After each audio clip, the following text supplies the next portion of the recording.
Ay, está intenso el calendario electoral. Estamos con todo. Esta es la semana de la cascada de renuncias, de licencias, y vamos a platicar al respecto del tema. Ya no nos hagamos, ya sé, alguien empezará y dirá, oigan, es que los periodos electorales comienzan hasta finales de año. No, ya comenzaron. Estamos en elección, quizá en una de las elecciones de las campañas más largas que hemos tenido, porque pues se adelanta prácticamente un año. Falta poquito menos de un año, unos 350 y tantos días para que vayamos a las urnas a votar por el próximo presidente o presidenta de la República. Y sí, hablaremos de eso, de política, de las corcholatas, de lo que está haciendo la oposición esta noche en Contracara. Bienvenidos, yo soy Luis Cárdenas y comenzamos aquí en Heraldo Televisión.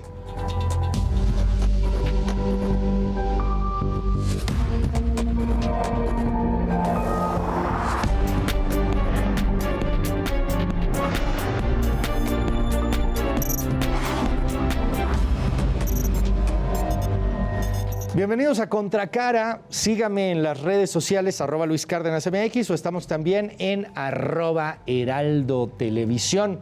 Gracias por los comentarios, por los mensajes, por ir haciendo crecer esta gran comunidad. Oiga, a ver, estamos en elecciones, estamos en campaña y va a ser una campaña harto larga. Esto que está haciendo Morena se llama pre-campaña y legalmente hablando, tendrían que empezar con esta precampaña a finales de año, pero ya sabemos que de pronto no puedes llegar en la 4T a decirles que la ley es la ley. ¿Qué está haciendo la oposición mientras tanto? Pues nada, está acusando, está llorando de alguna u otra manera porque siguen en una desorganización brutal. Esta semana, por ejemplo, Kenia López Rabadán, la senadora de la República del PAN, que también es una de las aspirantes a gobernar la Ciudad de México, pues hizo la denuncia. Esta es una precampaña y sí, tiene toda la razón, pero más allá de eso, ¿qué pueden hacer del otro lado? Vea esto.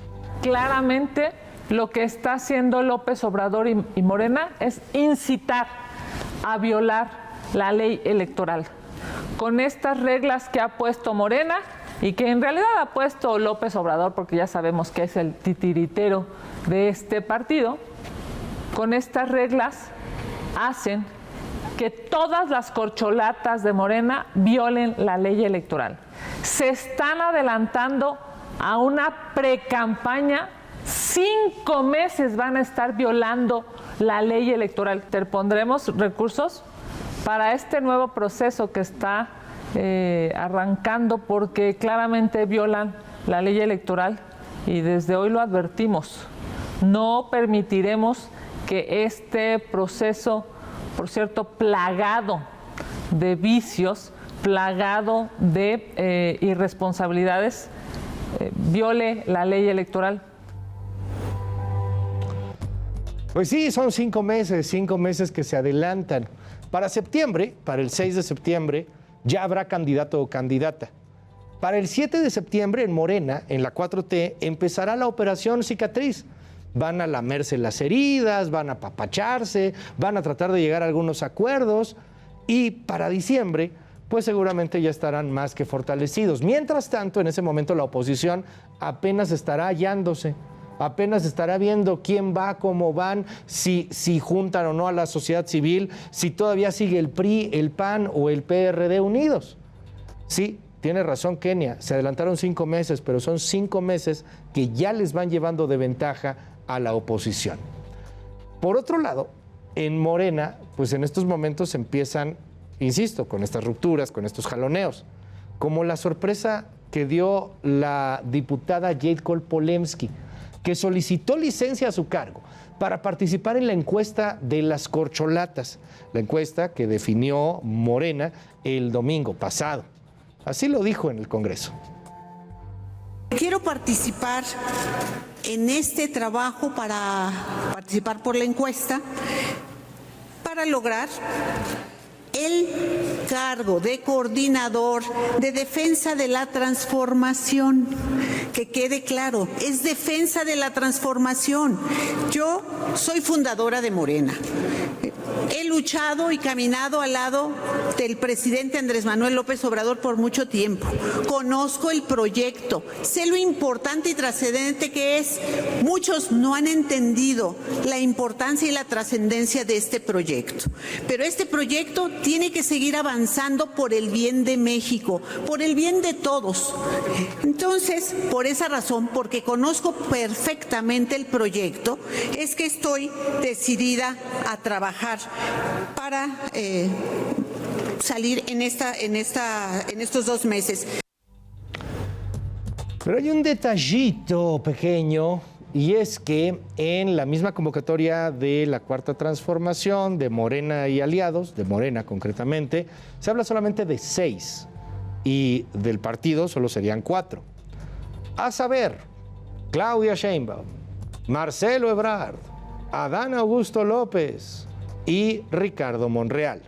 Y hay 2 invitados de los otros partidos que son alianza, Gerardo Fernández Noroña, del PT, y Manuel Velasco, del Partido Verde Ecologista de México. Le preguntaron a Mario Delgado qué opinaba sobre este asunto, y es muy interesante lo que responde, pero tome en cuenta esto. Mario Delgado terminó peleado con Jade Cole-Polemski. Cuando Mario Delgado llega, porque Jade Cole no se quería ir, también hay que recordar aquello, Mario Delgado la acusa de actos de corrupción y luego Jade Cole lo acusa a él también de actos de corrupción. Hay un buen agarrón, un rompimiento fuerte. Recordemos otro elemento importante. Jade Cole-Polemski, antes de destaparse como candidata o precandidata o aspirante o corcholata o como usted le quiera llamar, estaba apoyando a Marcelo Ebrard. Por lo que hay quien lee esto como una jugarreta de varias bolas para poder desestabilizar un poco el proceso. Es la respuesta del presidente de Morena, Mario Delgado. No conocía yo que tuviera esa aspiración. Ojalá no esté siendo movida por algún interés que no pueda decírselo de frente al pueblo de México. Me parece que después del evento del domingo, donde salimos unidos, fortalecidos, con una ruta clara, pues este tipo de acciones no abonan, porque quien lo va a festejar, pues van a ser nuestros adversarios, ¿no? Poniendo en duda un proceso que pues nos había salido muy bien el domingo. No creo que tenga la mayor, y con todo respeto a la compañera Jade Cole, creo que no tiene la mayor relevancia porque es evidente y ella lo sabe, que no tiene la posibilidad de participar por las condiciones que ya estableció nuestro Consejo Nacional. Hoy es miércoles. Mañana van a haber algunos eventos, algunas cosas, algunos vivas. El viernes, algunos otros más, porque el viernes es el último día para que se registren los aspirantes y comiencen el próximo lunes a recorrer el país. Tendrán 71 días para hacer esto. El secretario de Gobernación, Adán Augusto López, anunció que se espera hasta el último momento, hasta el viernes. Así lo dijo. Yo no voy a renunciar. Le he pedido al presidente que me releve del cargo de secretario de Gobernación. Seguramente el viernes por la mañana haré efectiva esa petición ya de manera formal y pues dejo este cargo porque voy en la búsqueda de otro encargo. Bueno, pues así las cosas. Agárrese porque creo que vamos a llegar hasta el gorro de política el próximo año.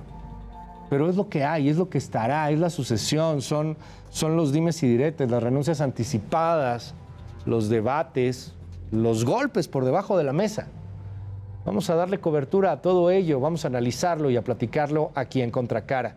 Yo soy Luis Cárdenas, vámonos a una breve pausa, espero sus comentarios. Regresamos con mucho más aquí en Heraldo Televisión.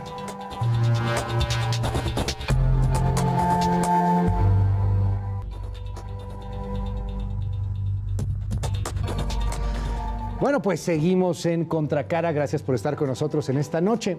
Vamos a platicar largo y tendido sobre lo que está pasando con la oposición en este país, pero particularmente con la oposición que viene desde la sociedad civil. Ya hemos platicado con representantes, aspirantes de partidos políticos Pero el día de hoy está con nosotros Gustavo de Hoyos, él es aspirante a la presidencia de la República desde la sociedad civil y evidentemente por y para la oposición. Gustavo, bienvenido, muchas gracias por venir, ¿cómo estás? Muy bien, Luis, gracias por la invitación, qué gusto saludar a toda la audiencia y bueno, listos aquí para una amena plática. Se trata, ya sabes, de que esté totalmente abierto y podamos pues discutir varias cosas que están pasando en el país. Empezando por esta narrativa en donde hoy en este programa hemos estado hablando con muchos líderes de oposición, pero la neta es que la narrativa está hoy día en la 4T, Gustavo. O sea, ellos están en la selección de corcholatas, la andanada de renuncias, el presidente diciendo que no mete las manos, aunque parece que sí las mete. Déjame empezar por ahí.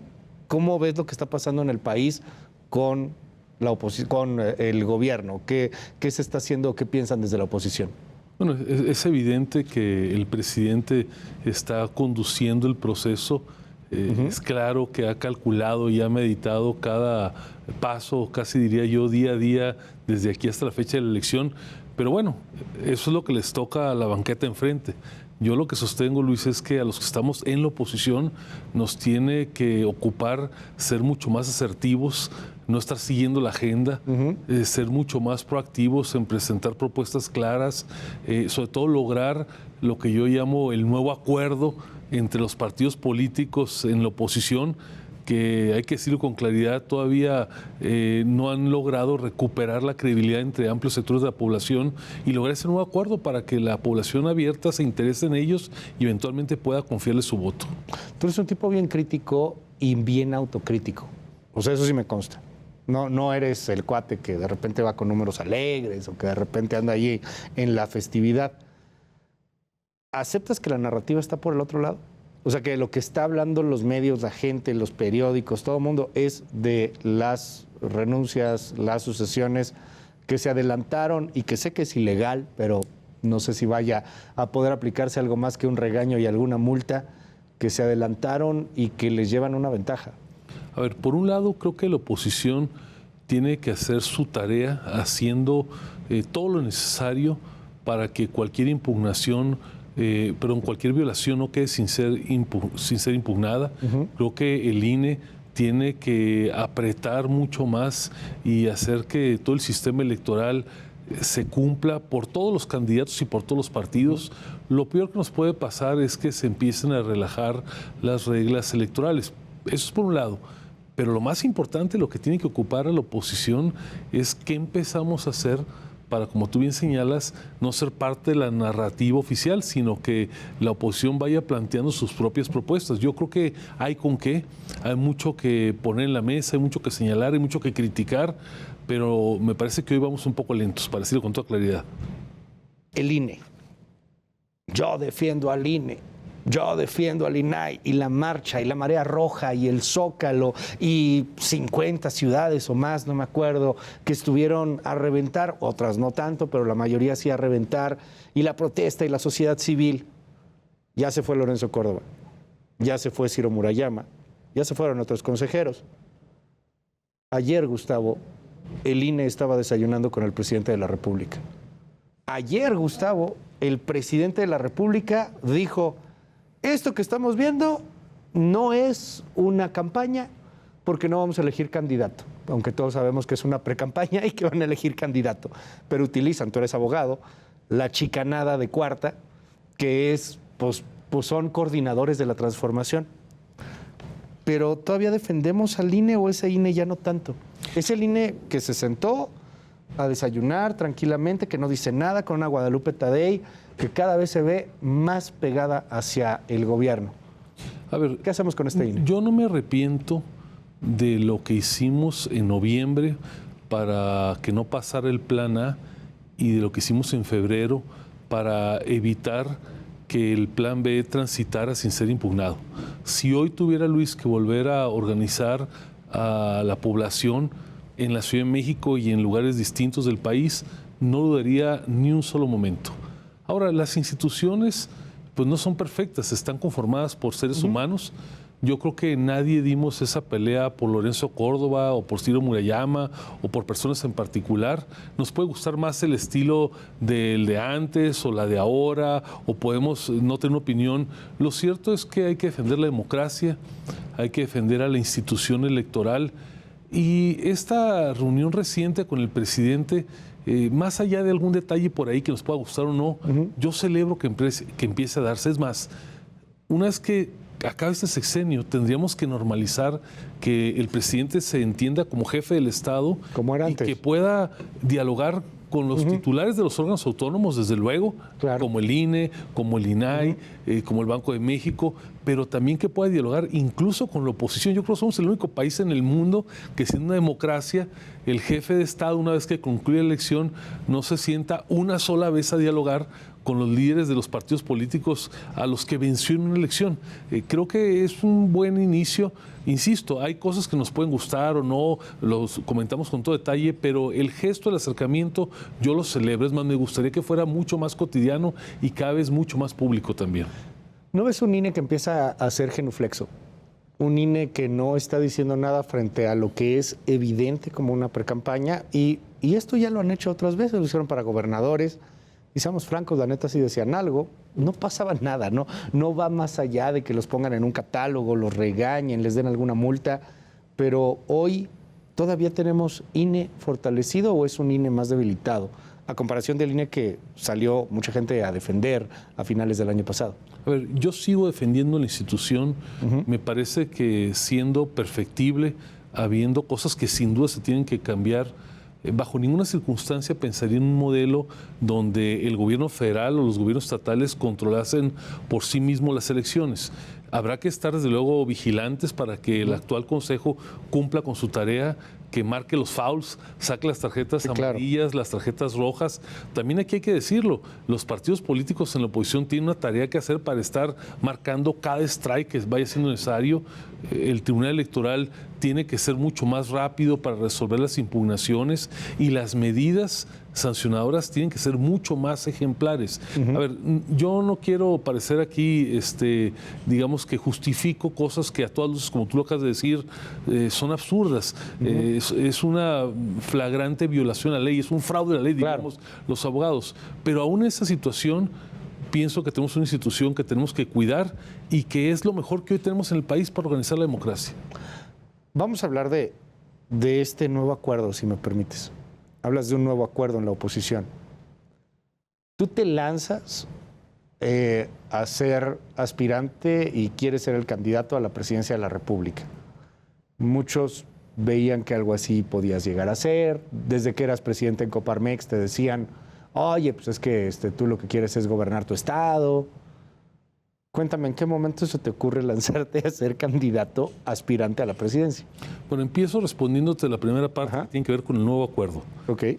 Parto de la premisa de que los partidos en la oposición, los 4 que claramente están hoy en la oposición, el PAN, el PRI, el PRD y MC, ni siquiera hoy juntos, si se logran estar juntos, por sí solos les alcanza para lograr una alternancia.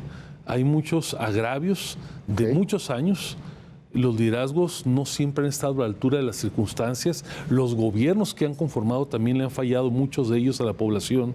Y yo creo que para que se pueda confiar muchas más personas en estos partidos, se requiere de este nuevo acuerdo. ¿A qué le llamo yo, Luis, el nuevo acuerdo?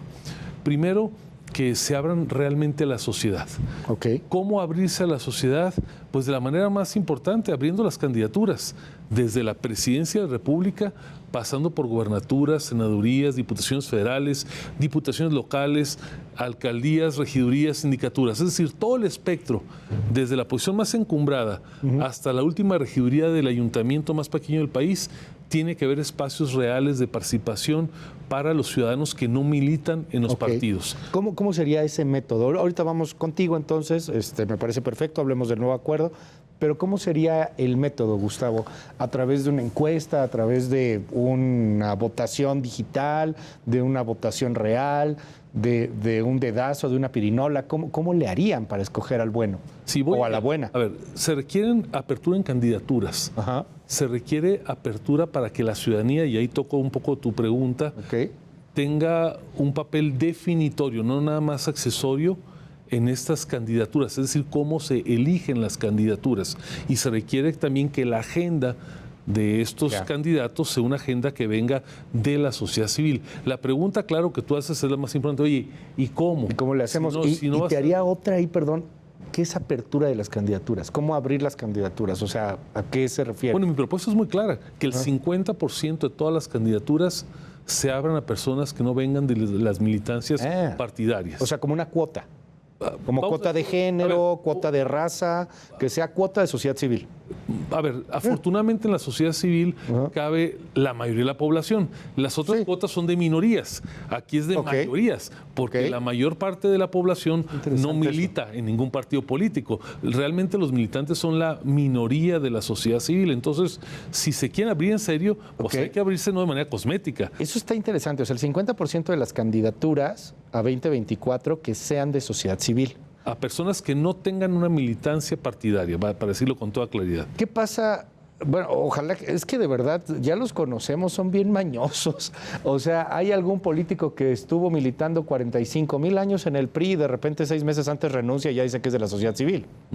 A ver, digo, no es un ejercicio perfecto, desde luego que hay muchas maneras de dar la vuelta. Lo que tenemos que asimilar, Luis, la propuesta nodal, vamos a decirlo de esa manera, es que realmente no en una regiduría y en algún ayuntamiento perdido, en alguna diputación local, sino que realmente el 50% se abra a la sociedad civil. Ahora, ¿cómo permitir que esto sea viable? Primero, que los requisitos para ser candidato pues no sean inalcanzables. Ahora, por ejemplo, abordaremos el caso de la presidencia. Si se dice que ocupas no sé cuántos cientos de miles, pues prácticamente... No, pues era 1 millón de firmas, está ¿no? Eso es lo que... para poner un muro que nadie puede brincar más que el que está, digamos, en una militancia partidaria desde hace muchos años y con control de la estructura. Y que me da miedo. O sea, a ver, no es mala onda, pero cuando dice Marco Cortés, 1 millón de firmas, bueno, pues parece que el único que las puede juntar es un Santiago Krill.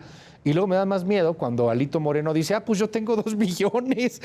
O sea, ¿dónde, no? ¿En qué momento saliste a juntar 2 millones de firmas? O sea, sí da miedo. Pues pareciera que son los dueños de los partidos, Gustavo, y que ellos van a decidir esto y si quieren, pues van con ellos y si no quieren, pues se friegan porque necesitan de mi estructura partidista. ¿Cómo ves eso? A ver, coincido contigo, mi planteamiento es muy claro. La sociedad mexicana está llena de liderazgos que no participan en ningún partido político. Hay personas que están en las causas del medio ambiente, en las causas de la igualdad sustantiva de géneros. Hay personas que están en la lucha anticorrupción, o para decirlo en sentido positivo, trabajando en favor de la integridad pública. Hay personas que tienen un activismo muy marcado en favor de la educación. Podemos hacer un catálogo muy amplio, Luis, de liderazgos que están, algunos muy focalizados localmente, otros de corte nacional, pero que sí gozan de una amplia credibilidad en sus causas. ¿Qué es cuál es mi bandera, lo que estoy pugnando? Que los partidos políticos en la oposición se abran a esos liderazgos. Todos me dicen, oiga, ¿y cómo van a sacar a un señor o una señora de la nada? No, yo no digo que lleguen de la nada. Yo digo personas que ya han acreditado un liderazgo comunitario, un liderazgo empresarial, profesional, y que en algún momento toman la decisión de dar un paso hacia adelante e involucrarse en los asuntos públicos, porque te lo digo, no es nada sencillo. Realmente para alguien que no estamos en ese mundo y que de repente nos decidimos a dar el paso adelante, tienes que estar sorteando muchos obstáculos. Vamos a pensar en la grande. Tú te lanzas a la grande, tú quieres ser candidato a la presidencia de la República y ahorita vamos contigo en particular, pero en esta idea de la grande, de la candidatura de la grande, pues tiene que haber varios requisitos. ¿Esta tendría que ser desde tu perspectiva sociedad civil o partido político? La grande, la presidencia. Mi tesis, Luis, lo digo categóricamente, que hoy se requiere una candidatura que venga de la sociedad civil. Vi una encuesta hace un par de días que cuando le preguntan a la población que se siente al lado de la oposición si tiene que haber todavía una unión de partidos, dicen sí. Y de los que dicen que sí, el 40 y tantos % dicen que tiene que ser alguien que no venga de la militancia partidaria, muchos más de los que opinan que debe ser un político profesional. Además, hay ciertas razones incluso de carácter pragmático. Mira, por ejemplo, una coalición, y lo ha verbalizado con mucha claridad Dante Delgado, hace que cuando el postulado viene de un partido político, los otros partidos que van en la coalición de alguna manera sufren. Él lo llama el efecto popote, es decir, que pierde votación el partido que no lleva la candidatura.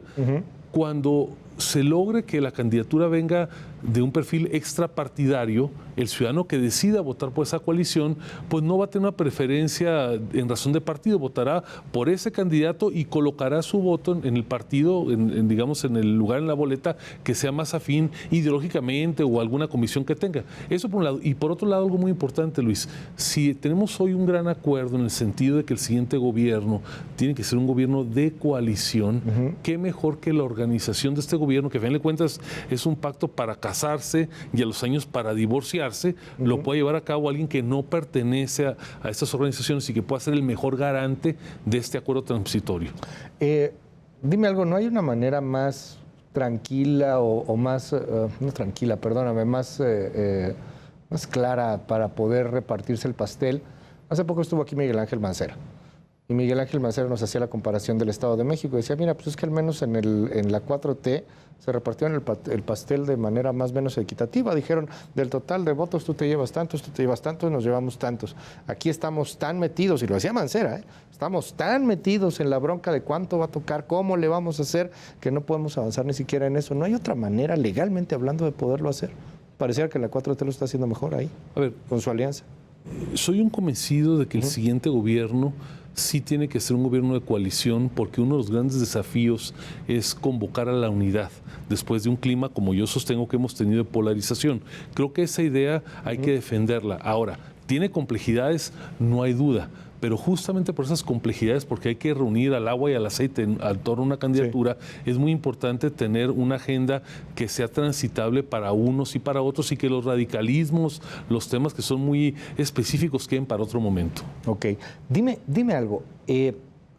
Esta grande, tú ahorita me hablabas de partidos, de dividirse, ok, va.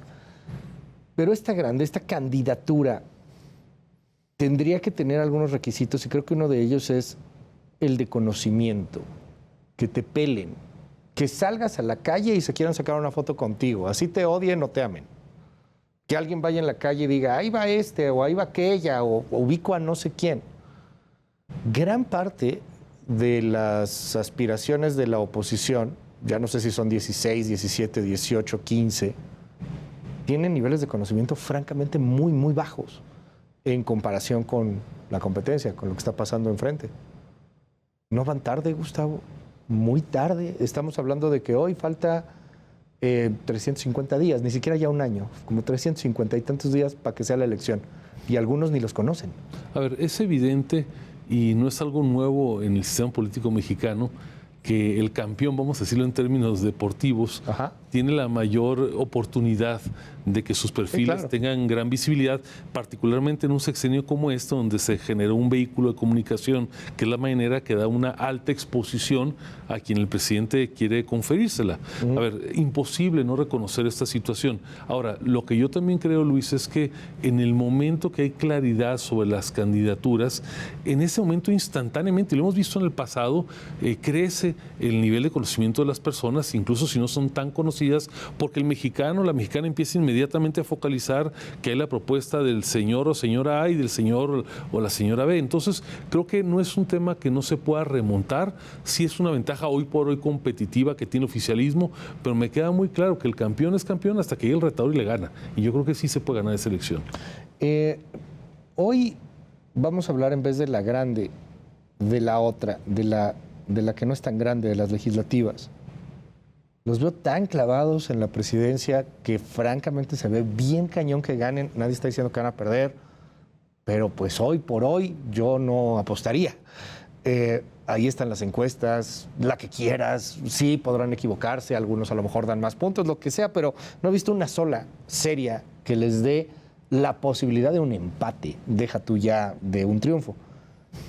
Y en la otra se están concentrando, hay buenos perfiles, están buscando algo. Porque si nos ganan en el legislativo, si resulta ser que la 4T aplica el plan C que quiere el presidente, y resulta ser que sí ganaron, porque ahí están concentrándose en eso, pues sí va a estar cañón. O sea, pareciera la extinción de la oposición. Mira, Luis, ¿qué están haciendo para los otros perfiles? Déjame voltear un poquito hacia atrás. A mí me tocó, junto con otro grupo de ciudadanos, en plena pandemia, por ahí en junio de 2020, hacer el llamado a los partidos en oposición para que se formara la coalición que después se llamó Va por México. Se veía muy complejo y ya estábamos en el momento, digamos, glorioso del obradorismo, y sin embargo se obtuvieron en 2021 los resultados que tú conoces, y aquí la audiencia tiene mucha claridad, de un ganancial de posiciones en ese momento en la Cámara de Diputados para la oposición.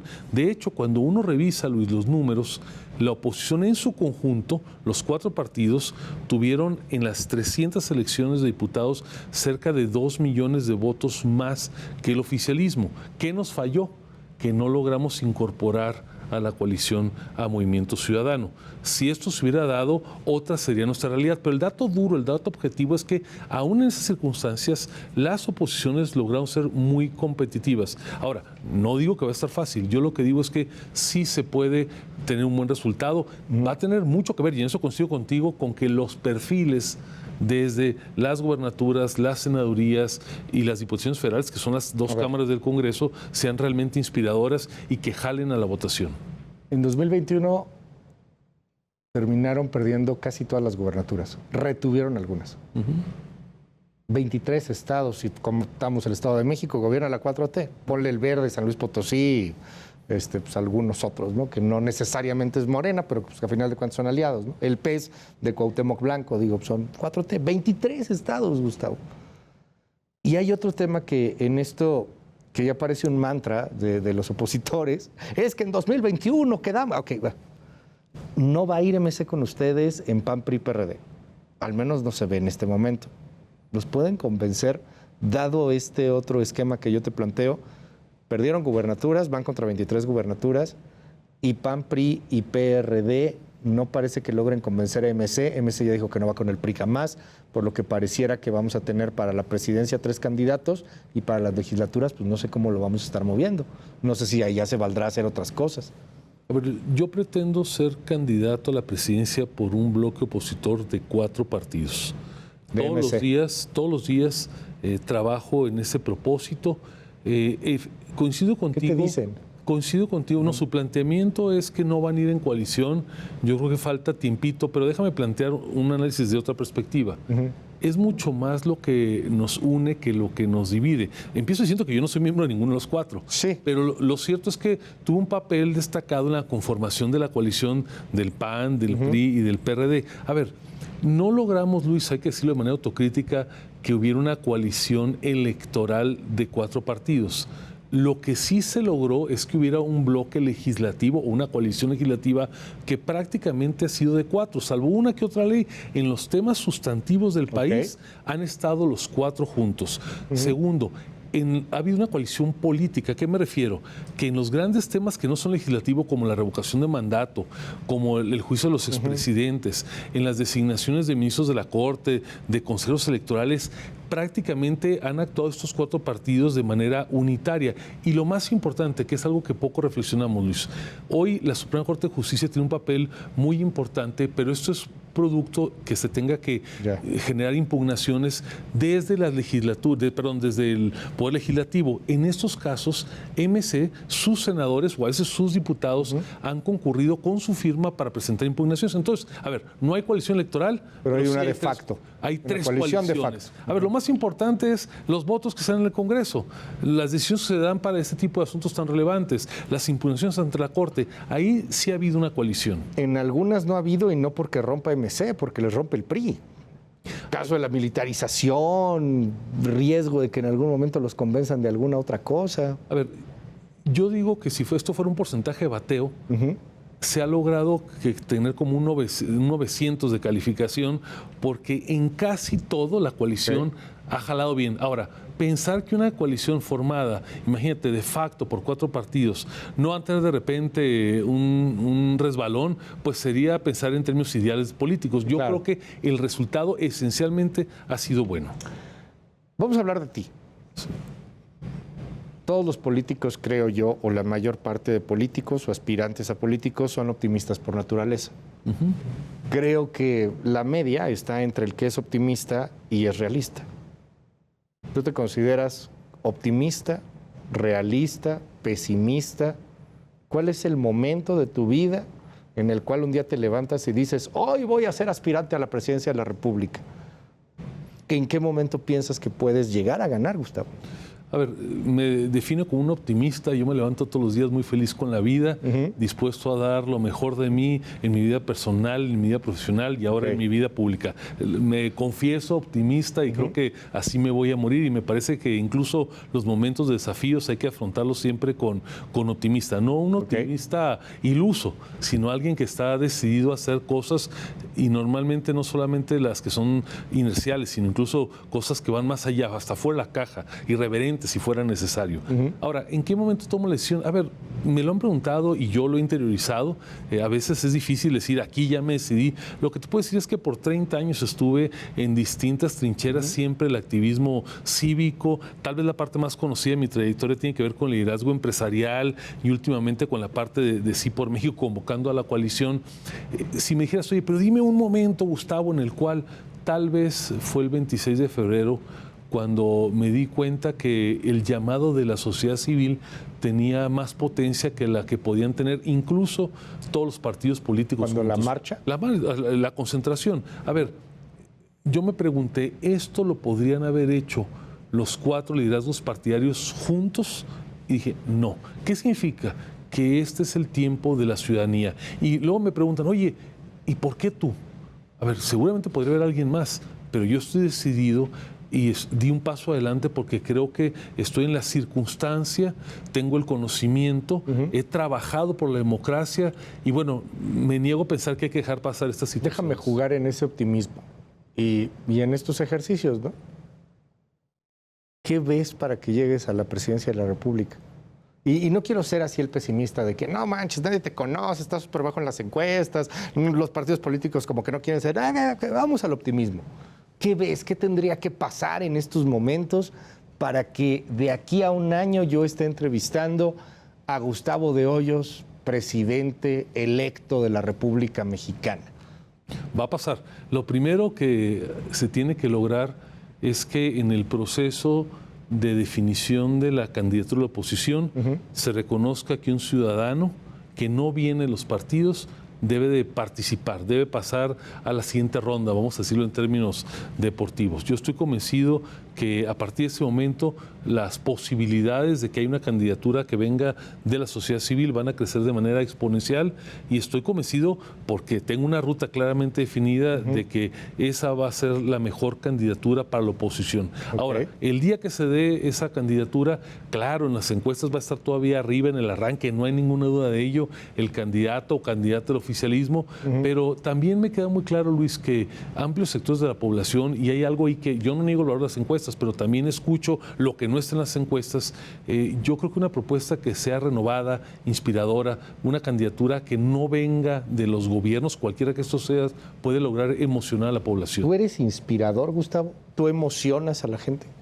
Creo que sí, sobre todo por mi congruencia. Creo que logro llevar ese mensaje de optimismo. Me gusta plantearme retos que no otros enfrentan. A ver, o sea, tienes así al Zócalo lleno. La gente grita, ¡Gustavo! ¡Gustavo! Mejor que grite México, México. No, México. a ver, y tienen que llevar, alguien tiene que llevar la bandera. O sea, sí, dime por qué emocionas a la gente. Déjame decirte, y aquí sí hay una definición muy importante. Yo creo que este país tiene que congregarse sí en torno a un liderazgo, pero no el que es aclamado por su nombre, sino por un proyecto de país. Yo lo que estoy convencido, Luis, es que nuestro país tiene todo para ser un México ¿Estás convencido ganador? Que un proyecto, estás de acuerdo, ¿no? Con que un proyecto tiene que tener alguien que lo lidere y a final de cuentas, pues es algo básico en pero política. Mucho tiene que haber más. alguien que emocione. Tú dices que tú emocionas, que tú puedes hacer. No que la ciudadanía que fue a protestar contra el INE, que digo a favor del INE o a defender el INE, porque es una ciudadanía politizada y está bien y qué padre y que se llene el Zócalo, pero seamos francos, el Zócalo ya por muy cañón son 300,000 personas, ¿no? ¿Cómo le haces para que el 50% de abstencionistas del Estado de México o los que ya están hasta el gorro de la política sean emocionados?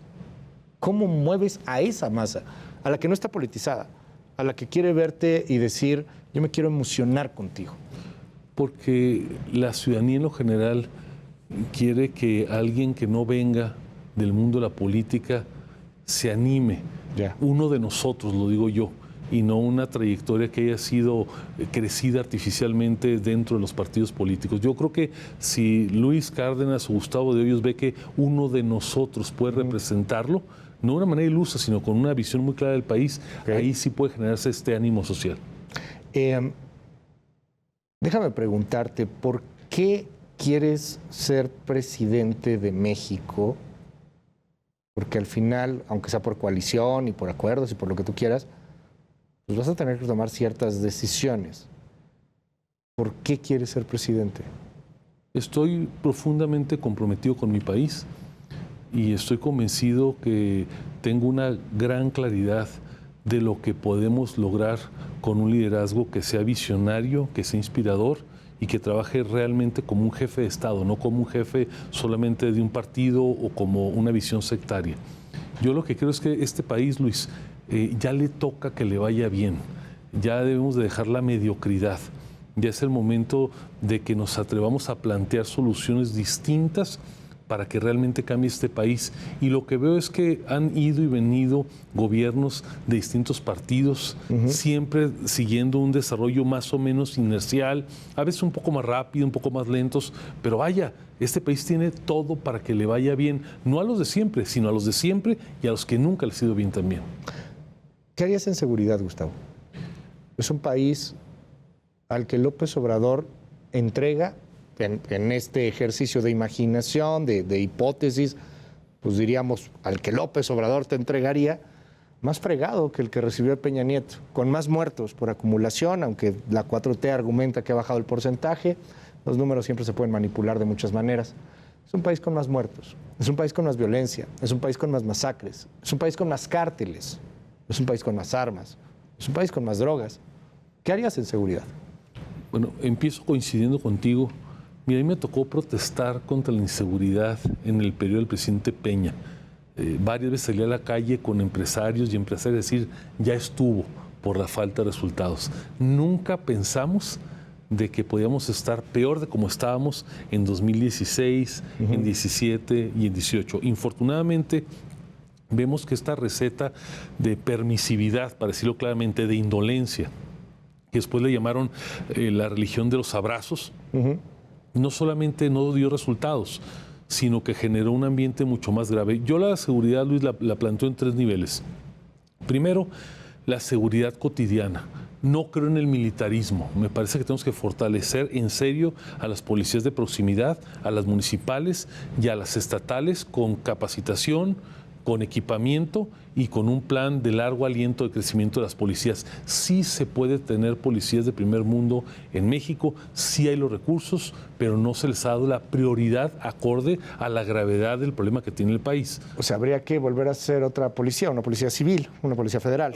Ahí están, pero están prácticamente descuartizadas. Tú vas a municipios donde tiene una patrulla ahí que duras penas trae las llantas, no puede perseguir prácticamente a ningún delincuente. Los policías de duras penas tienen municiones para poder usar, si es necesario, sus armas. Se tiene que invertirle en serio, pero nunca Eso lleva más. tiempo.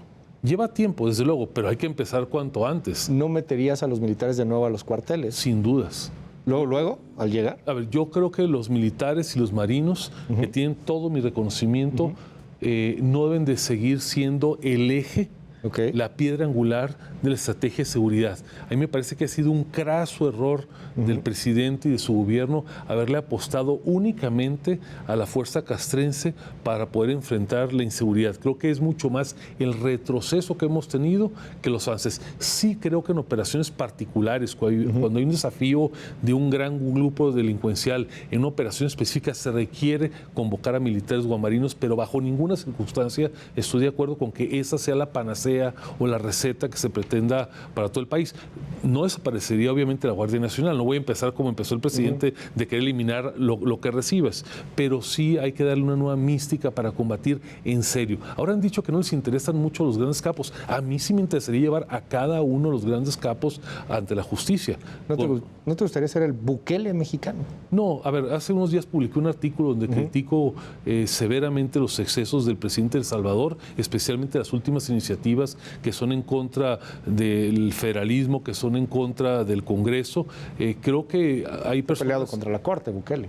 Sí, a ver, yo creo que incluso yo hice una mención cuando mencioné mi aspiración diciendo que en el caso de los feminicidios quisiera ver una dureza con los feminicidas parecida a las que se ha utilizado en El Salvador en contra de las maras, bajo ninguna circunstancia hablando de derechos humanos, pero ciertamente tenemos que en el país apostarle con toda la inseguridad. Te decía hace un momento, la seguridad cotidiana, la inseguridad que hoy tienen las mujeres en México, Luis, que es más riesgoso para muchas mujeres nacer en México que nacer en una república islámica, y eso que antes lo veíamos con asombro. Y tercero, recuperar la seguridad nacional. Mira, Luis, déjame plantearte de esta manera. Yo ando recorriendo el país en mi pick-up y me molesta mucho que cuando termino un evento, una tarde, me digan que no puedo arrancarme a la siguiente ciudad porque resulta que la carretera es peligrosa después de las 7 de la tarde y tampoco me puedo ir muy temprano porque muy de madrugada tampoco es seguro. A ver, no puedo permitir que este país se vuelva un territorio dominado por los grupos delincuenciales. Tu fuerte es la economía. Los datos macro no se ven tan malos, ¿o sí? A ver, lo fuerte de la economía es el derecho y muchas otras cosas. Pero hablemos de economía. Pero economía es una de tus fuertes. Empresarios, Coparmex. Desde luego. A ver, fíjate qué cosa tan importante se construyó en los últimos años. A pesar de que el presidente critica el periodo neoliberal, las bases, los fundamentales económicos que se construyeron 30 años antes o durante 30 años antes de la llegada de López Obrador han permitido que el país, a pesar de las circunstancias adversas en lo internacional, a pesar del COVID, haya podido seguir avanzando. Ahora, ¿cuál es mi crítica? La pérdida de la oportunidad. Efectivamente no estamos en crisis como ocurrió con Echeverría, como López Portillo al final de una administración. Efectivamente está bien el tipo de cambio gracias al sistema de flotación que se estableció antes de la llegada de López Obrador.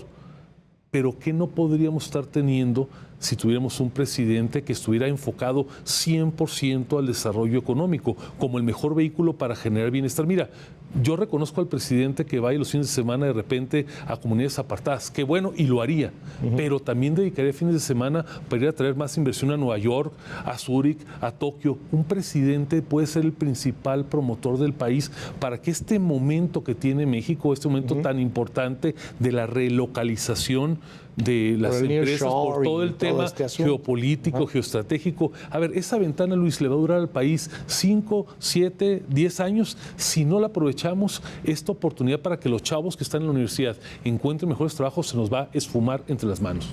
En este asunto, a lo mejor quisieras ir a buscar inversiones a Estados Unidos. De entrada no tienes avión presidencial, así que vas a tener que irte en otro avión. Y la otra es, a lo mejor tendrías que enfrentarte al proteccionismo de un Donald Trump. A ver, ¿qué harías ahí? Me tocó ser parte desde el sector privado del equipo que ayudó en la concertación del TEMEC, así es que me pude interiorizar a fondo desde la primera hasta la octava rondas.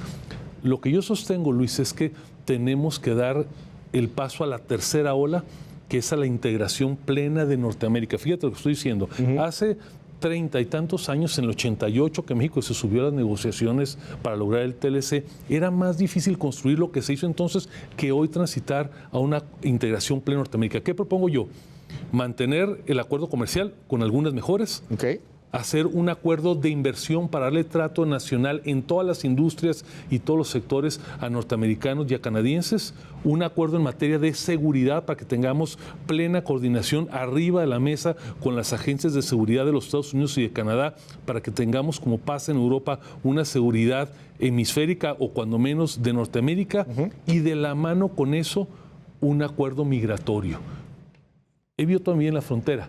A 10 metros de mi oficina, de mi ventana, he visto por años cómo las familias tratan de brincarse al otro lado por lo que no es de este país. Yo lo que sostengo es que si hacemos todo un paquete, sí se puede hacer un gran acuerdo migratorio para que las personas que están en Michoacán o que están en Guerrero o que están en San Quintín, en Baja California, puedan ir en temporada a los Estados Unidos, trabajar allá y regresar cuando les convenga, con un sistema obviamente de visas afianzadas, pero tenemos que pensar que esa es mi idea nodal, Luis, en una nueva etapa de la integración de Norteamérica.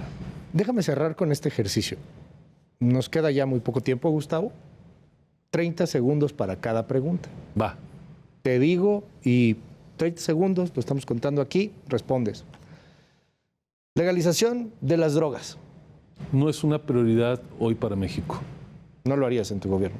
No lo impulsaría, ser Ok. respetuoso de las decisiones del Poder Legislativo. Migración. Un gran acuerdo con Norteamérica para que haya libre tránsito de personas.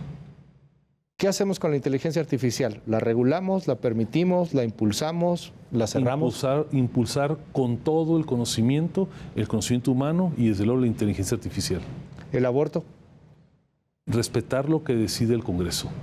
Yo creo que Respetar un lo que decía el presidente Congreso. Ajá. tiene que ser respetuoso de las distintas expresiones, tiene que conducir un amplio debate y respetar lo que se resuelva en la legislación. ¿Estás a favor de la vida? Yo estoy a favor del cumplimiento de la ley. ¿Qué hacemos con la ideología de género? Hay que impulsar con todo la igualdad sustantiva. La igualdad sustantiva. La igualdad sustantiva de las mujeres y los hombres en todos los ámbitos de la vida nacional. Pero la ideología de género va mucho más allá. Sí, de acuerdo. Yo lo que propongo es que no nos quedemos estacionados solamente en la equidad. Hay que impulsar con todo la igualdad de oportunidades. Gustavo de Hoyos, muchísimas gracias por estar aquí con nosotros en Contracara y pues mucha suerte, éxito. Gracias Luis, y decirle a la audiencia que no se crean ese cuento de que todo está decidido rumbo al 24, la diferencia lo hacemos el día de las elecciones. Gracias, es Gustavo de Hoyos y muchísimas gracias a usted por seguirnos y por estar con nosotros en esta noche. Descanse, pásela muy bien. Nos escuchamos y nos vemos muy pronto. Yo soy Luis Cárdenas, esto fue Contracara aquí en Heraldo Televisión. Bye bye.